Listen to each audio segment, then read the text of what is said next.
आहे, इतर खासगी हॉस्पिटलचा आकडा मोठा असू शकतो. तुम्हाला काय वाटतं ते हे काय? अतिशय धक्कादायक देणारी ही बातमी आहे की डफरीन सारख्या दवाखान्यामध्ये जो सरकारी दवाखाना आहे त्या ठिकाणी 60 महिलां 60 म्हणजे लहान मुलींचे अल्पवयीन मुलींचे त्या ठिकाणी प्रसूती झालेली आहे. याचा अर्थ असा आहे की महिलांवर होणारे अत्याचार मोठ्या प्रमाणात वाढलेले आहेत.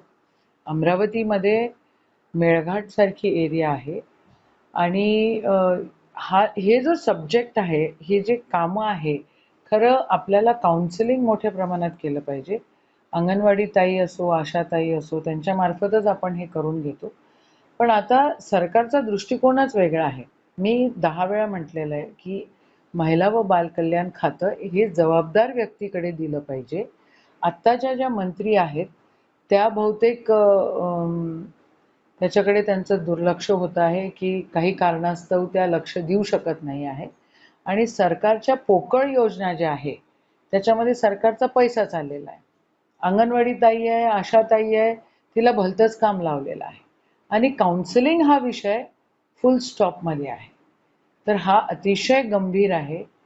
मुख्यमंत्र्यांनी याच्याकडे पर्सनली लक्ष देण्याची गरज आहे आणि जर महिला व बालकल्याण मंत्री त्या ठिकाणी केपेबल नसतील हे सगळं सांभाळण्यासाठी, तर मग जबाबदार व्यक्तींनी ते डिपार्टमेंट सांभाळलं पाहिजे. अमरावतीमध्ये एका रुग्णालयामध्ये जर 9 महिन्यामध्ये 60 अल्पवयीन मुलींची प्रसूती जर होते, तर अख्ख्या जिल्ह्याचा जर तुम्ही विचार कराल, तर केवढा मोठा तो आकडा केवढा मोठा होईल. आणि काय चाललेलं आहे राज्यामध्ये? महिलांची सुरक्षा नाही, बेरोजगारी मोठी वाढते आहे.